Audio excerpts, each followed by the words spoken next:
Komunikasi dan Informatika mengambil langkah tegas dalam memberantas berita hoax mengenai virus corona di Indonesia. Menteri Kominfo Johnny Plate menyampaikan para penyebar berita hoax akan diberi sanksi hukum pidana dan material.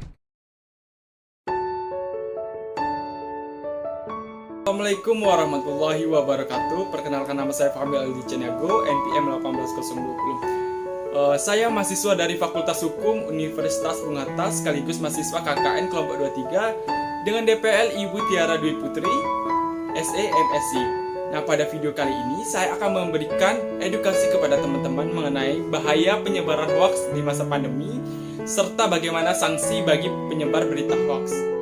Bahaya penyebaran hoax di masa pandemi COVID-19. Nah, sebelum itu teman-teman masih pada bingung kan apa itu hoax? Nah, menurut KBBI itu sendiri, hoax adalah merupakan berita bohong ataupun kabar informasi berita atau berita palsu ataupun bohong. Hal ini merupakan salah satu dampak negatif yang dapat dari kebebasan berbicara di berbagai media, khususnya di media sosial dan internet. Nah, tujuan hoax itu sendiri biasanya membuat menggiring opini publik untuk membentuk suatu preferensi tertentu, juga hanya untuk bersenang-senang.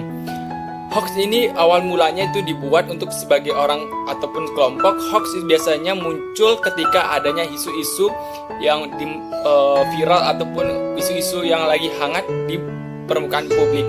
Nah, namun banyak yang belum terungkap atau fakta yang terungkap mengenai berita-berita tersebut, maka disebut dengan berita hoax. Nah, sehingga menjadi tanda tanya publik di Indonesia. Nah, di Indonesia itu sendiri hoax itu marak sejak pemilihan presiden tahun 2014 sebagai dampak kampanye di media sosial. Hoax itu dilakukan dengan tujuan untuk menjatuhkan lawan politik ataupun kampanye negatif. Seiring waktu, hoax itu tidak lagi seputar berita-berita politik, tetapi merambah ke berita-berita yang lebih hangat yang dapat dibicarakan oleh masyarakat umum, sedang sangat-sangat bicarakan oleh masyarakat atau orang banyak. Nah, di saat masa pandemi ini, masyarakat di Indonesia khususnya ataupun di belahan dunia lagi banyak dihebohkan oleh COVID-19 ini. Nah, seiring berjalannya waktu, banyak juga berita-berita hoax itu muncul mengenai COVID-19 ini. Salah satunya itu adalah seputar minyak kayu putih. Nah, minyak kayu putih ini dipercayai oleh masyarakat Indonesia dapat menyembuhkan COVID-19 dengan cara meminum ataupun menghirup minyak kayu putih bisa dapat menyembuhkan COVID-19. Tetapi faktanya itu belum ada yang terbukti, dan hasil penelitian dari kedokteran ataupun kesehatan, dunia kesehatan itu belum ada membuktikan bahwa minyak kayu putih itu dapat menyembuhkan COVID-19. Nah, menurut data statistik, penyebaran informasi hoax selama masa pandemi masih sangat masif. Berdasarkan hasil identifikasi Subdirektorat Pengendalian Konten Internet Ditjen Aplikasi Informatika Kementerian Kominfo, dari pertengahan Maret 2020 hingga 26 Januari 2021 diketahui terdapat 1.387 isu hoax yang terdapat di berbagai platform digital. Nah, cukup besar. Selama masa pandemi ini sudah sampai mencapai 1.387 berita-berita hoax yang kita baca selama ini. Nah, pemerintahan Indonesia melalui Kementerian Komunikasi dan Informatika sebagai bagian dari gugus tugas kecepatan penanganan COVID-19 akan memberikan sanksi-sanksi tegas bagi pelaku penyebaran hoax di masa pandemi terkait COVID-19 khususnya, dan lain-lainnya dengan denda hingga 1 miliar. Dalam hal ini, pelaku penyebaran hoax termasuk dalam tindakan hukum, sehingga sebagian akan dikenaikan sanksi diatur sebagaimana Undang-Undang Nomor 11 Tahun 2008 tentang Undang-Undang Informatika dan Transaksi Elektronik atau Undang-Undang ITE. Nah, selanjutnya, apakah hoax termasuk kriminalitas? Nah, untuk menjawab pertanyaan ini, hoax itu adalah termasuk kriminal atau kejahatan, di mana berita bohong atau hoax itu adalah mencakup dari kejahatan dunia maya atau cybercrime. Nah, di mana salah satu tindak pidana cybercrime itu adalah menyebarkan berita kebohongan atau hoax melalui media elektronik, komputer ataupun jaringan internet yang merupakan salah satu bentuk kejahatan yang tidak boleh dilakukan semua orang.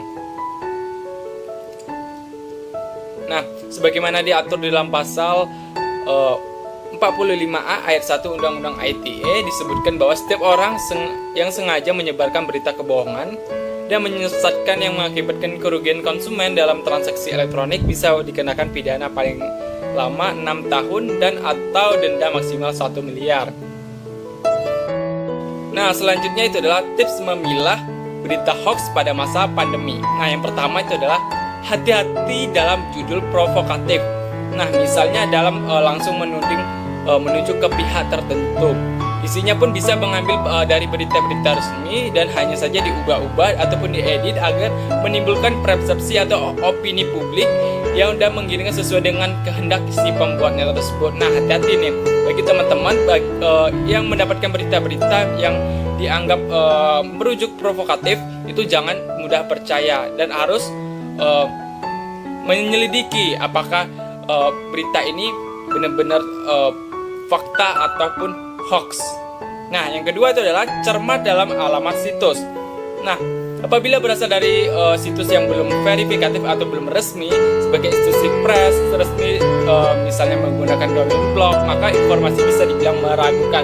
Nah, untuk teman-teman, kalau melihat berita-berita di media sosial yang sekiranya tidak terdapat dari situs-situs yang resmi seperti pras KPK, seperti situs-situs Polri ataupun situs-situs dari media Menkes, itu masih dianggap meragukan dan harus mencari fakta-fakta yang dianggap mendukung. Dan selanjutnya itu adalah periksa fakta. Perhatikan dari mana berasal sumber dan apakah dari institusi resmi KPK ataupun Polri. Sebaiknya jangan cepat percaya apabila informasi berasal dari plagiat ormas, tokoh politik ataupun pengamat. Nah, ketiga ini adalah harus teliti terhadap memilah informasi ataupun berita. Kita harus menilai bahwa berita ini mendapatkan dari berita, apakah itu mendapat dari institusi resmi ataukah dari tokoh-tokoh politik yang ingin menjatuhkan atau merugikan orang lain. Nah, kita harus cermat dalam memilah berita-berita hoax tersebut ataupun berita-berita yang ada di media sosial ya teman-teman. Nah, yang keempat itulah cek keaslian foto. Cara untuk mengecek keaslian foto bisa dengan menggunakan memanfaatkan mesin pencarian Google, yakni dengan melakukan drag and drop ke kolom pencarian Google Image dan membandingkan. Nah, untuk teman-teman apabila ada foto yang dianggap lagu, maka bisa mencari ke pencarian Google dengan cara drag and drop. Nah, maka bakal bisa membandingkan apakah foto yang berasal dari berita tersebut itu mempunyai keaslian atau palsu. Nah, selanjutnya itulah apa saja sih dampak dari berita hoax ini? Nah, menurut Menteri Komunikasi Informatika mengatakan bahwa berita hoax di media sosial bisa berdampak buruk bagi generasi muda. Ingat, produktivitas anak muda bisa tersita karena seringnya menggunakan media sosial, sering menghilangkan rasa empati, simpati, dan rasa peduli terhadap orang lain. Itu terhadap lingkungan maupun orang sekitar kita. Nah, selain itu, hoax bisa memicu perpecahan baik antara individu maupun kelompok tertentu.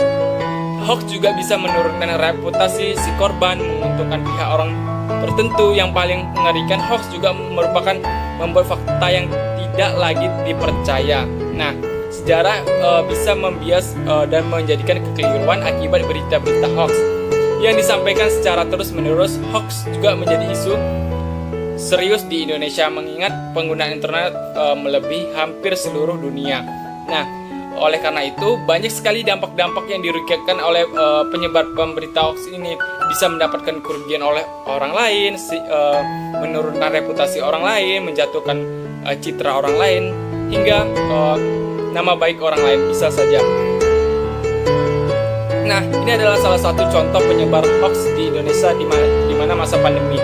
Nah, seorang ibu rumah tangga di Surabaya di Jawa Timur diamankan polisi pada Kamis 5 bulan 3 2020. Ia menyebarkan hoax tentang adanya pasien terjangkit virus corona di Rumah Sakit Dr. Suitomo, Surabaya.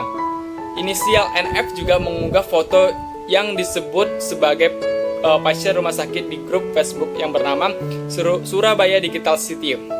NF menggunakan menggunakan akun Facebook yang bernama Dila. Pasien virus corona sudah ada di Rumah Sakit Suitomo. Nah, unggahan tersebut kemudian viral dan banyak ditanggapi oleh anggota grup dan Kabid Humas Polda Jatim Kombes Truyonodo Wisnu Andiko mengatakan bahwa pasien tersebut adalah penderita paru-paru dan bukan pasien COVID-19. Pasien yang dimaksud menurut pihak rumah sakit Dr. Sutomo adalah pasien yang dirujuk dari rumah sakit lain yang penderita penyakit paru-paru. NF saat ini masih diperiksa oleh Mapolda Jatim dan NF terancam dijerat pasal 28 ayat 2 Undang-Undang Nomor 19 tahun 2016 tentang ITE dengan hukuman di atas 5 tahun penjara. Nah, hati-hati bagi teman-teman untuk memberikan atau menge-share informasi-informasi yang terkait pemberitaan-pemberitaan yang sedang marak ini, maka harus berhati-hati dalam memberikan informasi tersebut.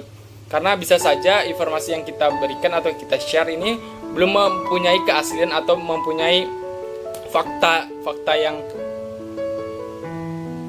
ataupun penelitian yang lebih lanjut. Nah, sekian dari video edukasi dari saya. Apabila ada kesalahan, saya mohon maaf sebesar-besarnya. Wabillahi taufiq wal hidayah. Assalamualaikum warahmatullahi wabarakatuh.